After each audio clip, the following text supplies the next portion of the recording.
Hi friends, मुठ्ठल Joshi या व्हिडिओमध्ये आपण जिल्हा परिषदमधील आरोग्य सेवक, ग्रामसेवक व इतर जे काही उर्वरित पदं आहेत ज्यांच्या परीक्षा पेसामुळे रखडलेल्या आहेत तर त्या संदर्भात एक महत्त्वाचा अपडेट आपण या व्हिडिओमध्ये पाहणार आहोत। व्हिडिओ शेवटपर्यंत पहा। या व्हिडिओला सर्वांनी लाईक करा, शेअर करा आणि Vitthal Joshi YouTube channel subscribe करा। जर तुम्हाला जिल्हा परिषदमधील आरोग्य सेवकच्या तांत्रिक 40 प्रश्नांची तयारी करायची असेल तर प्ले स्टोरवरून विठ्ठल जोशी ॲप डाउनलोड करा आणि आरोग्य सेवक तांत्रिक प्रश्न ई-बुक विकत घ्या। याच्यातून 40 प्रश्नांची तयारी होऊन जाईल। तर आता एक लक्षात ठेवा की पेसामुळे ह्या परीक्षा रखडलेल्या आहेत आणि पेसाची तारीख 5 मार्च त्यांनी दिलेली आहे।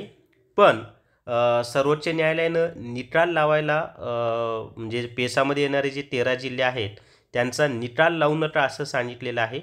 परीक्षा घेऊ नका असं कुठेही त्यांनी सांगितलेलं नाही आणि त्याचाच फायदा घेऊन आता ग्रामविकास विभागामार्फत आपले जे आचारसंहिता लागणार आहे लोकसभेची त्या आचारसंहिता लागायच्या अगोदरच परीक्षा घेण्याची तयारी सुरू आहे।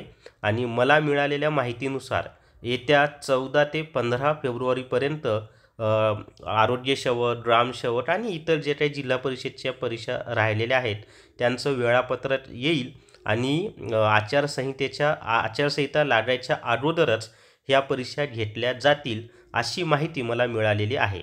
मग आता प्रत्यक्षात असं होईल की नाही ते निश्चितपणे कोणीच सांगू शकत नाही, पण आत्ता जी मला माहिती मिळालेली आहे आज ती अशी माहिती मिळालेली आहे की 14 किंवा 15 फेब्रुवारीपर्यंत टाइम टेबल जाहीर केला जाईल आणि आचारसंहिता लागायच्या आत जिल्हा परिषदच्या उर्वरित पदांच्या परीक्षासुद्धा घेतल्या जातील। आणि मग जे 13 जिल्हे पेसामध्ये येतात त्यांचा निकाल मात्र राखीव ठेवायचं, कारण सर्वोच्च न्यायालयाने तसं सांगितलेलं आहे। जसं की तलाट्याचा 13 जिल्ह्यांचा निकाल त्यांनी लावलाच नाही, 23 जिल्ह्यांचा लावला, त्याच पद्धतीनं ह्यासुद्धा परीक्षा घ्यायच्या आणि 13 जिल्ह्यांचा निकाल लावायचा नाही आणि नॉन पेसामध्ये येणारे जे 23 जिल्हे आहेत त्यांची मात्र निकाल लावून निवड याद्या वगैरे सर्व प्रोसेस चालू ठेवायची असं एक निर्णय घेतला जाणार आहे। लवकरच तुम्हाला म्हणजे या संदर्भात ऑफिशियली माहितीसुद्धा सांगितली जाईल जर खरोखर हे त्यांना परीक्षा घ्यायच्याच असतील तर। पण मला तरी अशी माहिती मिळालेली आहे।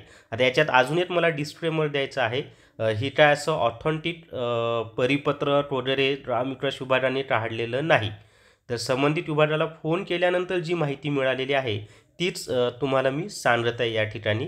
त्यामुळं ऑथेंटिक जो परिपत्र जोपर्यंत लिहित नाही तोपर्यंत विश्वास ठेवू नये खरं म्हणजे, पण मुलांनी गाफील राहू नये, अभ्यास चालू ठेवावा आणि फोनवर जी माहिती भेटलेली आहे की आम्ही म्हणजे टाइम टेबल जाहीर करून परीक्षा घेणार आहोत तर मुलांनी अभ्यास चालू ठेवावा। जर खरोखर त्यांनी टाइम टेबल जाहीर केला आणि परीक्षा आचारसंहितेच्या आत घेतल्या तर विद्यार्थ्यांचं नुकसान होऊ नये हाच हेतू हा व्हिडिओ बनवण्याचा आहे, दुसरा कोणताही हेतू नाही आहे। आणि खरोखर त्यांनी असं ठरावं, जसं माहिती त्यांनी फोनवर दिलेली आहे तसं ठरावं की टाइम टेबल जाहीर करून आचारसंहितेच्या आत परीक्षा घेऊन टाकाव्यात आणि मग पेसामध्ये येणारे जे 13 जिल्हे आहेत त्यांचा निकाल तुम्ही नंतर लावला तरी चालेल, म्हणजे सर्वोच्च न्यायालयाच्या निर्णयानंतर। ते तर मी कालच्या व्हिडिओमध्ये सुद्धा तुम्हाला सांगितलेलं आहे। त्यामुळं अभ्यास गाफील राहू नका, तयार राहा, अभ्यास जोमानं करा, ही शेवटची संधी आहे। याच्यानंतर आरोग्य सेवक पदाला 10वी बेसवर परीक्षा देताच येणार नाही। तर हेच मला तुम्हाला या व्हिडिओमध्ये सांगायचं होतं। स्मार्ट स्टडी पब्लिकेशन नांदेड यांनी ग्रामसेवक भरती 101 प्रश्नपत्रिका संच तसंच कृषीशास्त्र नोट्स संपूर्ण कृषी मार्गदर्शक ही 2 पुस्तकं प्रसिद्ध केलेली आहेत। ही दोन्ही पुस्तकं सर्व पुस्तकांच्या दुकानावर तसंच अमेझॉन आणि फ्लिपकार्टवर उपलब्ध आहेत। तर स्मार्ट स्टडी पब्लिकेशन नांदेड यांनी ही 2 पुस्तकं प्रसिद्ध केलेली आहेत। तर या व्हिडिओमध्ये एवढीच माहिती। या व्हिडिओला सर्वांनी लाईक करा, शेअर करा आणि Vitthal Joshi YouTube channel subscribe करा। Thank you very much.